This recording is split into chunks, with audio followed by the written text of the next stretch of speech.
Here we are, northern Minnesota, northeastern Minnesota. Opening day of marten and fisher season. It's December 9th, 2023. We got a wonderful December day. It's raining. It was supposed to snow overnight, but that did not happen. We got rain and a few little flurries, but nothing to stay. As you can see, no white stuff on the ground. So we got our first set in. It is a little after 10 o'clock opening morning. We can't set or tend in the state of Minnesota on opening day before 9 a.m. So here we are. Hour plus past that, so we're good to go. Got a leaning pole set here, marten and fisher set. I got a 160 Belial conibear in there, which is a body grip trap. For those of you who are not familiar with that, just a dead tree tipped over. It's about the perfect angle. It's a little bit large on the diameter from what I typically use, but we're going to give it a shot. Down in a low area on the edge of this little dry slough, you can see over there, we got small pine trees up on this side, intermingled with the larger, more mature growth of the Norway pine. So hopefully we get some movement through here. The road's not that far away. You can hear the vehicle go by, but last year I set in the same spot, and it was opening day was the Christmas time frame, so the end of December, and there was waist deep snow here. So this is as far as I walked in because I was winded at this point, about 80 to 95 yards off the road. So we got critter can come up the log. He'll come right up here. That's what he sees going through. I got venison scraps in there. You can see safeties are still on because I just set it, so we'll flip those off. That way, when the critter goes in there, you'll be able to see safeties are off. Using venison scraps, you can see some hair. So what I did is I took the hind leg and I ran it up and down just to get that scent and some bits of the bait on that log, so they just follow it right up. He'll get in there, bait's wired to the tree. He'll try and fight to get the bait off and eat it. He'll hit the trigger and it should get him. Just use roofing nails, 1.5 inches. That's what I had available to drive those nails in last year to hold the trap in. It's pretty solid, ain't wiggling.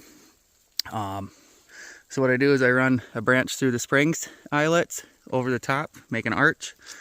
And then I stick the other pine boughs over the top of that because we cannot have the bait visible to birds of prey here in Minnesota. That suffices. You can't see the bait from above or the sides, just from below coming up into the tunnel we created. Hopefully this works out. Here we got another leaning pole set, again on a tree that's tipped over, a little bit bigger than what I typically would use, but this one, the second one of the opening of the season here on the 9th of December. Part of the rib cage of one of the deer. Again, we got nails, 1.5 inch roofing nails used to stabilize the trap on the tree. Pine boughs over the top. We cut the pine boughs so that they don't poke the critter in the face when he comes in. So like this one right here could probably be tucked or cut. So we'll just stick them up there, get those out of the way. Don't want the critter getting poked in the face or he'll be pissed. Won't go in there. Safeties are off, dangling down to the side. Trap's wired to the tree, so if the animal gets caught, he falls off the tree, he's not going to hit the ground where anything can chew on the fur and damage the fur on you. The last one, first set I didn't say, but I use Gusto as my trapping bait. It's expensive, smells like a skunk's asshole, but it's Cavens. You can see that, Cavens, Gusto. So, works great. Caught quite a few critters on it. Brings them in, even if they don't come to the set for some other reason, it does bring critters in. Check it out. So, here's another one, leaning pole set.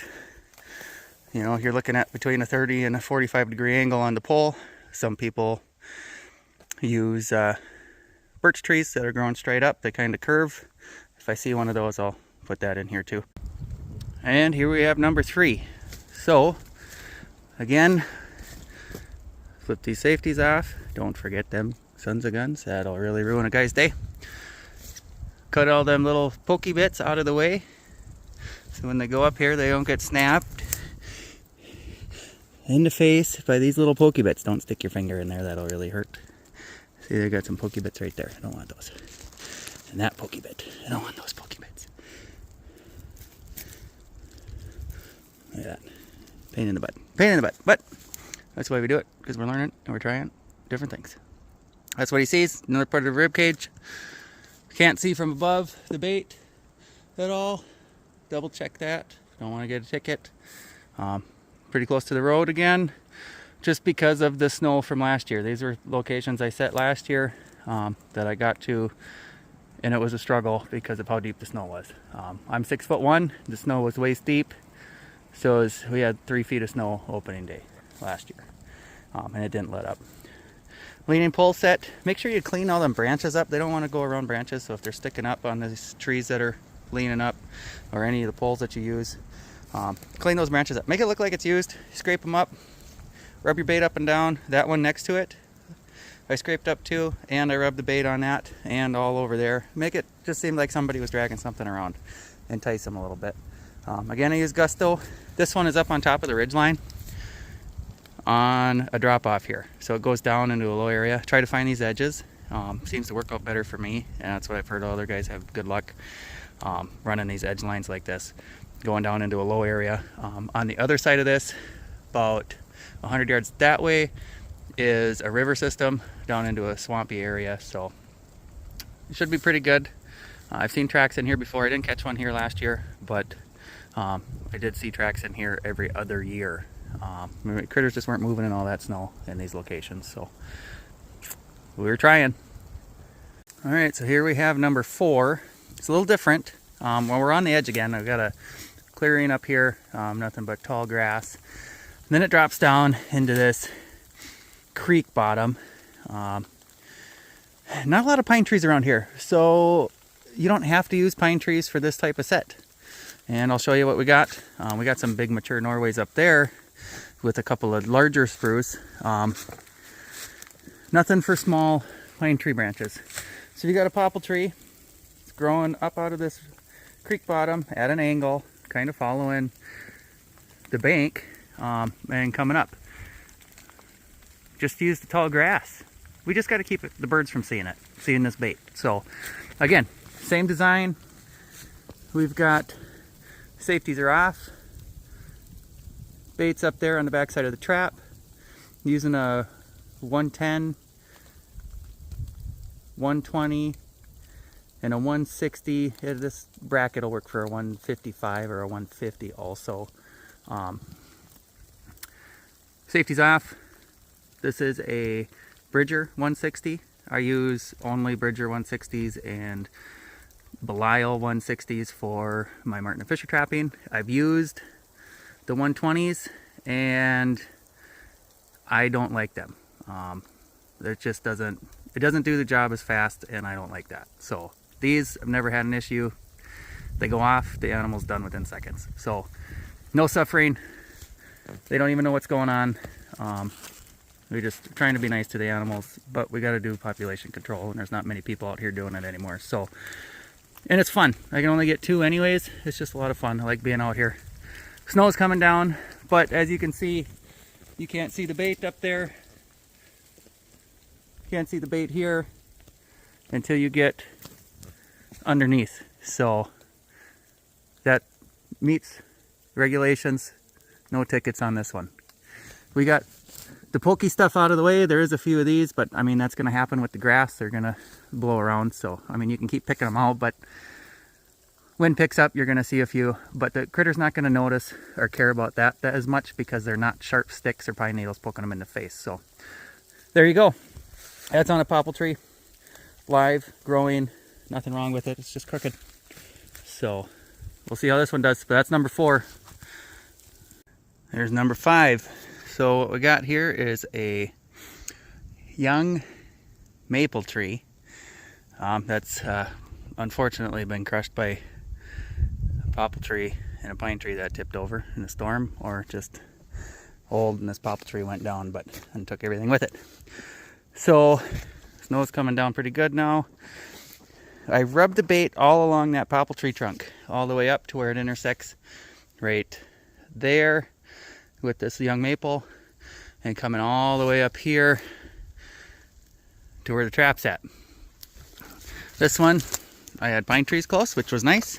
So you can see, trim stuff back, shouldn't be poking anybody in the face. There we are, easy meal. Again, we got a conibear bracket, body grip bracket right there that'll fit a 110 to a 160. One roofing nail into it, hold it to the tree. And I do tap the back prongs of that on the uphill side, the bait side.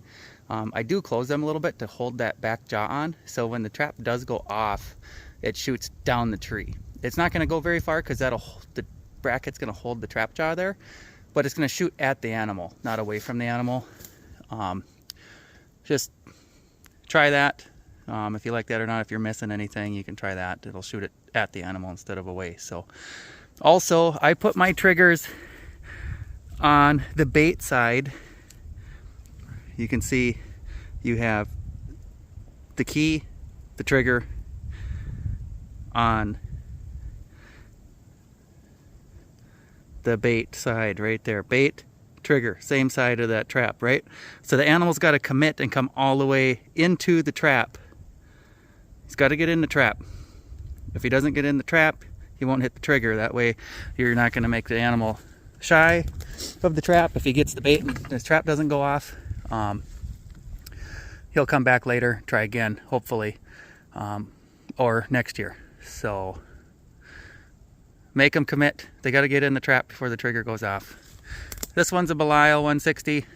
Again, like I said, I use Belials and Bridgers strictly 160 size for my Marten and Fisher leaning pole sets. Got number 6. It's just afternoon opening day, so 2 hours, 6 sets in. They're all close to the road. It's just you gotta put the miles on in the truck, and it takes time to make the sets. So we get as many as we can in today. We'll just call that good. So it's only a 9-day season, so it closes next Sunday, the 17th. So let's see what we can do.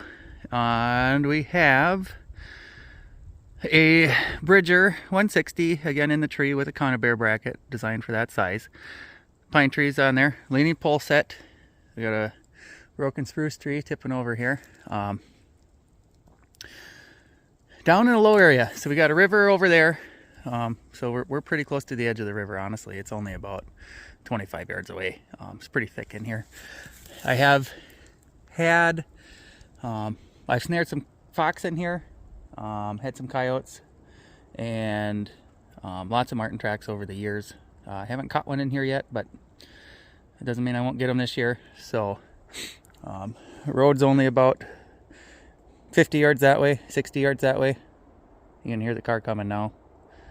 So keeping it close. We're being lazy this year, but it's a game of numbers, so the more we can get out, the better chances we have.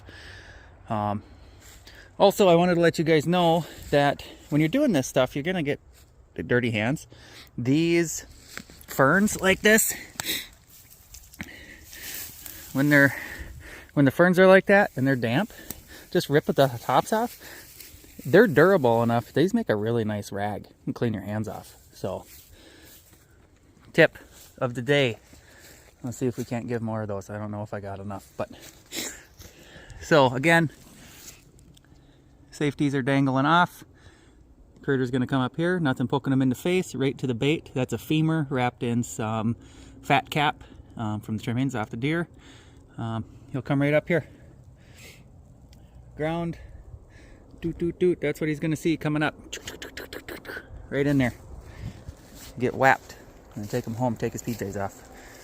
So this is one of those birch trees. This is number 7 for the set. But this is one of those birch trees that grows up at an angle. This is a really shallow angle, but this birch tree is alive. And it just goes up. Here's my set. Up like that. It's on the edge of a swamp. I really like this place because this is the first birch tree that I found like this, that I made this type of set on, and I caught my first marten ever on it. So this one, I really like doing this set in this spot on this tree.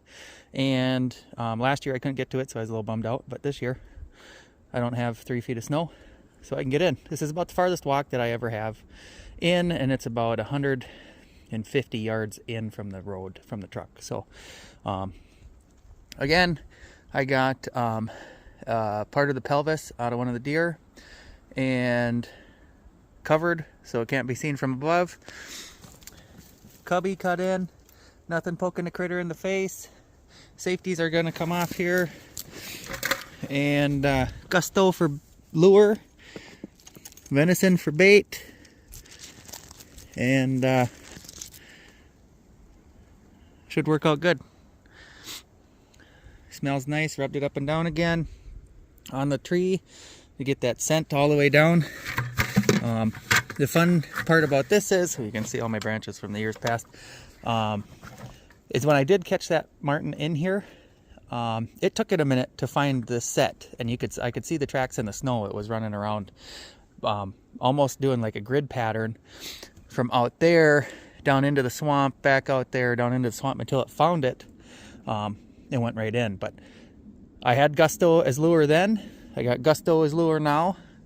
Make sure you put your lure, see how it's got it at the top, the very top of everything towards the back. Right there is the gusto. Traps there. If the animal gets hit, the animal falls down here. That gusto stays up here, doesn't get in the fur. You are gonna have a heck of a time trying to get it out of the fur or off your body if you end up touching it. So always do the gusto last. Don't make mistakes and have that smell, because if you got a lady at home or any significant other, male or female or anything in the new age of things, they won't like that. It stinks, and it's gonna stink for a long time. Set number 8, and this one's a lot more open on the front, and that's because I had smaller pine tree branches. So they're not as long, they don't drape over, which is fine. I just need them to cover that bait. So it's just a lot more open. We'll see what happens. I have caught marten on this log here before, this tree. I had to do a little doctoring up, get it up higher, so I just wired it from side to side, and then wired it there so it's sturdy. Too much bounce and they won't go up it, from what I've found. So try to make them sturdy as can. A little bounce is okay, but it's a good spot. I'm on the edge of a little creek flowage down there, low area, coming up onto some higher ground here into some more mature spruce trees, after a logging quite some years ago. So they're traveling through here. I've caught them right there before. So nice big male the last time, and hopefully we can get another one. Number 9. It's just about not quite 2 o'clock, so it's taking some time, but we're getting there. We've got a Belial 160 again on a conibear bracket. Gusto for bait. I got a half a pelvis of a deer, with a piece of big chunk of fat cap on there, up and down that leaning pole set. I'm on the edge of swampy area here, coming through this fresh snow that just started at about 10:30 this morning. Got coyote tracks just over there about 20 yards on my way in. So there's fur moving, they're in the area. Obviously the coyote's not going to run up this thing and into that trap, but there's fur bearers around, so that's a good sign. And yeah, should work out good. Trimmed everything up. We gotta pull them safeties off, but doesn't that just look delicious? Coming in there, birds can't see it from above, got the pine boughs over. Away we go. So here's number 10. All right, I got 2 conibears left to put in. Then we'll see. But yeah, so here's my leaning pole. This is my revamp a couple years ago of what I did have here. There was a tree that had tipped over, much like that one right behind those two birch trees leaning up right here, and that's this tree. But over the years it just kept falling over, so it got lower and lower and lower. So this is what I did, is I took the stump of him right there where he was broke off, and I just V-notched it, and I put the rest of him, I took all the branches off and I nailed them into that V-notch. So you have that 30-degree angle roughly coming up to the set. Rub my bait on there, part of a rib cage again from the deer. Got a 160 Belial on a 160 conibear bracket. So those are a little different. You guys can see that. That 160 bracket's a little bit off from the other ones. It's just like a flat piece of spring steel. Draws hook in there, squeezes them, tension holds it. Safety's off. Nothing poking in the face. I like those conibear brackets. They're quick, they're easy. Like I said, I don't use 120s anymore for this. I just don't like them. I don't believe that they're appropriate. So upgraded to that, using the correct brackets for those. They're designed for the 160. A 120 will not fit on those. It's too tight. So that should work out. We're on the edge of this dry slough, swampy area. I've caught a marten in this before. A couple years ago, and the year before, so yeah, 2 years ago I caught a marten in this set, and the year before that, so 3 years ago, I'm not sure if I scared one out when I checked early in the morning, but I had to get going elsewhere, family get together, so I checked at 5:30 in the morning. It was still dark, and I had fresh marten tracks in the snow here, but I also had fresh wolf tracks coming in. So I don't know if the wolf scared them away or I scared them away or what, but it's a good location. It works. Bunch of younger spruce trees in here. You know, they're probably 25 feet tall, 25 feet tall, small diameter. And they might not be that young. They could be older than dirt because it is a swampy area. Could be a black spruce. They don't get very big anyways. So there's the set. 2 more to go. There's number 11. Got a 160 Bridger.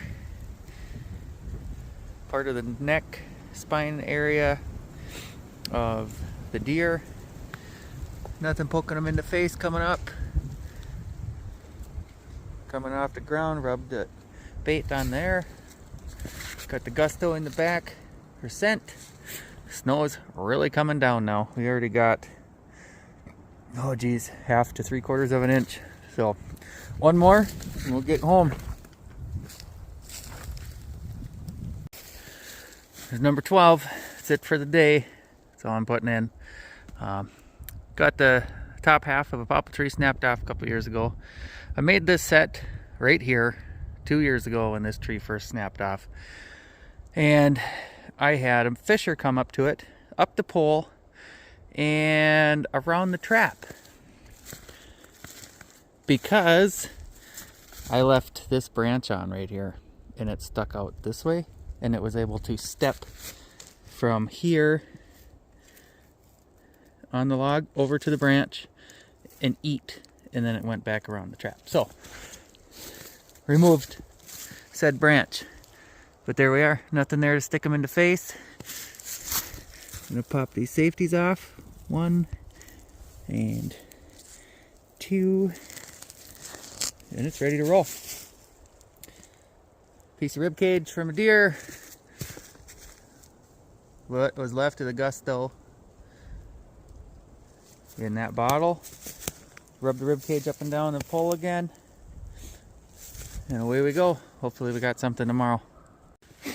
Just walking in here, I already checked 3 sets, nothing, no animals moving on those ones.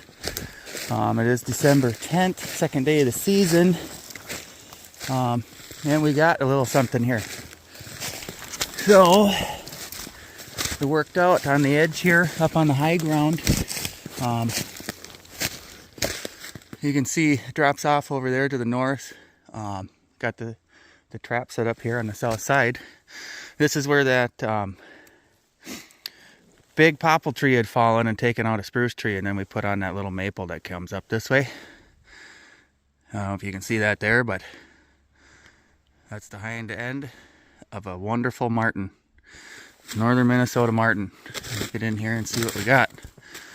So this was Gusto again for the lure in a Belial 160. Piece of rib cage for a bait off the deer. And it looks like he was all over down here. You can see all these tracks. He was hopping around looking for this sucker last night, and perfect catch there. Got a suitcase catch on him.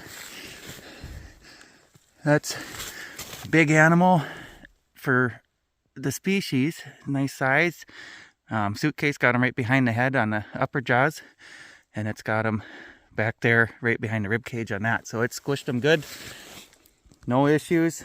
Let me get him out of here and we'll go keep checking.